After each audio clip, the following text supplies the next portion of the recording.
Since the beginning of civilization, the world has been full of unknown things. Due to their existence, the balance of mankind's peaceful life has been upset. However, no matter how advanced our technology, no matter how great our scientific breakthroughs, there will always be anomalies that cannot be explained. We don't know where they come from or what their purpose is. These questions plague mankind and affect our daily lives. It's because of this that we founded the SCP Foundation, an organization dedicated to containing anomalous items, individuals, and phenomena. The SCP Foundation is committed to maintaining the normalcy of the world so that people may live free of fear. While ordinary people live in the sunlight, we must fight anomalies in the shadows. We must prevent them from being exposed to the public so that people may live in a rational and ordinary world. We secure, we contain, we protect.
Jason Carter is a death row inmate. In exchange for clemency, he has agreed to work with the SCP Foundation for 30 days. Upon completion of his work, he will be a free man. Jason Carter is now D503.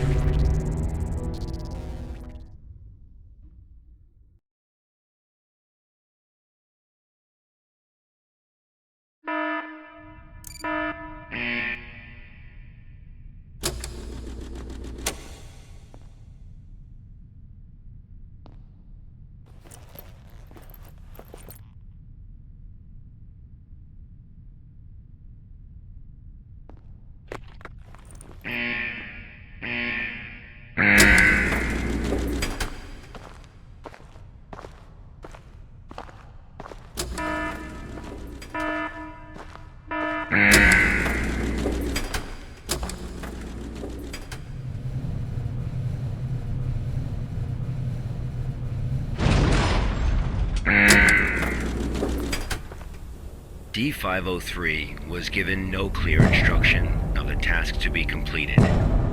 He must find them out for himself.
This was D503's first day of work. SCP protocol mandates that D503 now undergo a psychological evaluation.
This was the first day D503 psychological data was collected.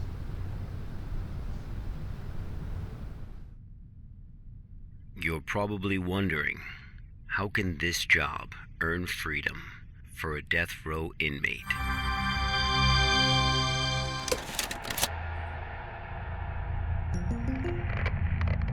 Good afternoon, everyone. I'm Dr. Raymond Ham from Site 83. Welcome to today's training conference. Today, I'm going to share with you a little project I've been working on called SCP-7457. The desert you saw just now is SCP-7457. D503 is a volunteer who we invited to help us learn more about this desert. Prior to the Foundation's involvement with SCP-7457, 329 people went missing in this area. As a precaution, we have introduced lockdown measures as we attempt to find the cause of these disappearances. As everyone here is new to the Foundation, it will be good for you to learn about SCP-7457. Let me explain how it works. Before we get started, are there any questions? Dr. Ham, I'm Will Barton, 3rd Special Squad, Site 86. Hello, Will. Before I came here, I thought I had a basic understanding of the Foundation. I've heard of these anomalies, but only in terms of human anomalies. I had no idea that SCP-7457 was a desert. How do we begin to make sense of this? That's a good question, Will. All the unexplained phenomena we are monitoring are being labeled anomalies. Human anomalies, regional anomalies, artifact anomalies, and various other phenomena beyond our control. The work of the Foundation is to isolate these anomalies and prevent the public from, shall we say, experiencing them? Okay, next question. Hello, Dr. Ham. I'm Mark Harris, a research intern from Site 27. In the video, we saw D503 picking up garbage in the desert. Why did he do that? And what does this have to do with anomalies? Okay, Mark. What I can tell you now is that everything you see is part of SCP-7457. SCP anomalies can be a little difficult to understand at first. Just know that it, or they, have their own rules. Perhaps you'll understand what I mean once we finish watching the video. Okay, let's move on.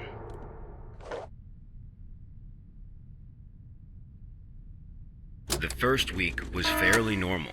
However, there was an interesting occurrence on the 8th day.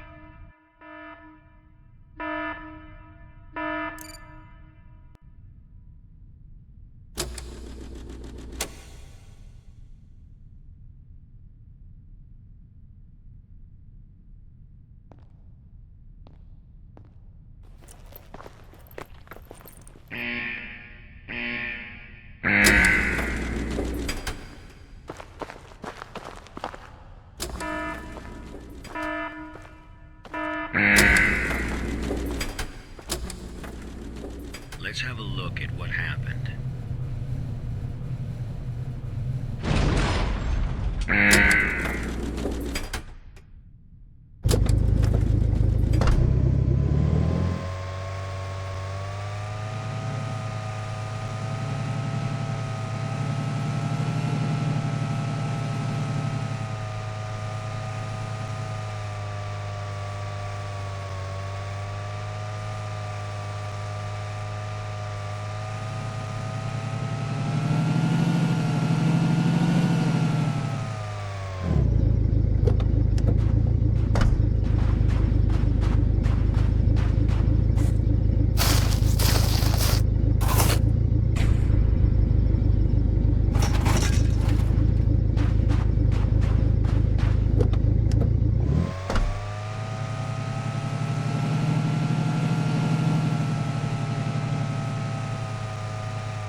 That night, D503's psychological data showed abnormal fluctuations. Analysis tells us that D503 is dreaming.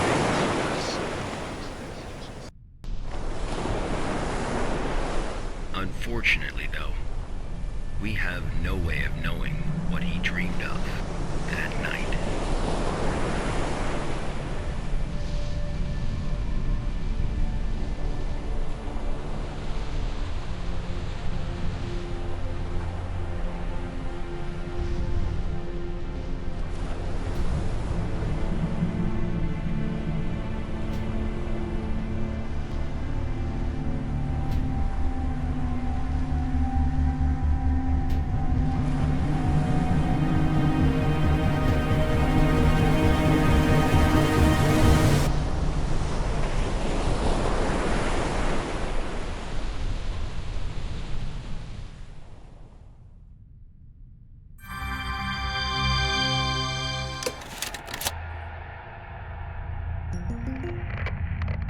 The eighth day marked a significant turning point, the start of SCP-7457's impact on D503.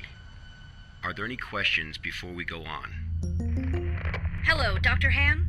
I'm Spencer Jones from the Special Operations Department of Site-21. Hello, Spencer.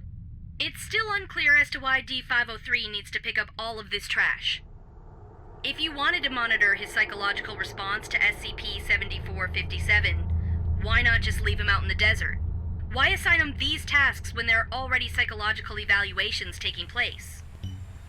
Okay, our analysis has indicated that SCP-7457 produces a new cluster of trash every 8 minutes and 37 seconds.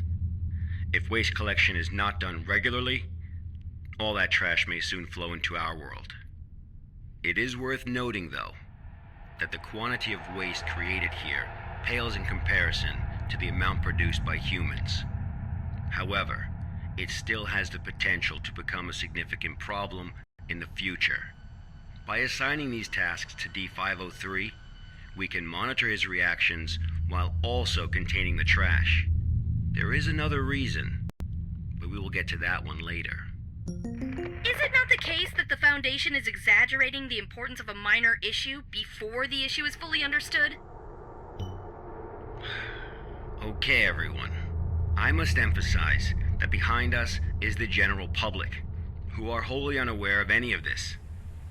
Being meticulous and maintaining a serious attitude is essential at the SCP Foundation. Any oversight or underestimation of the enemy may result in disaster.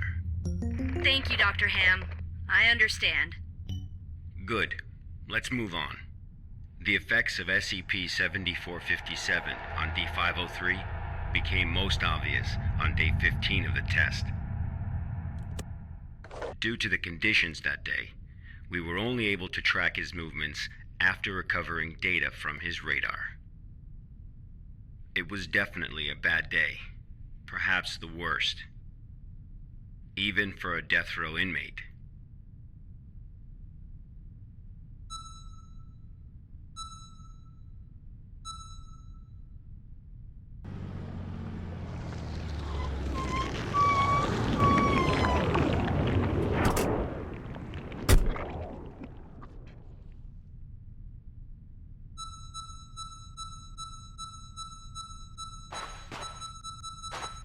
D503 found a radar that perfectly resembled his own.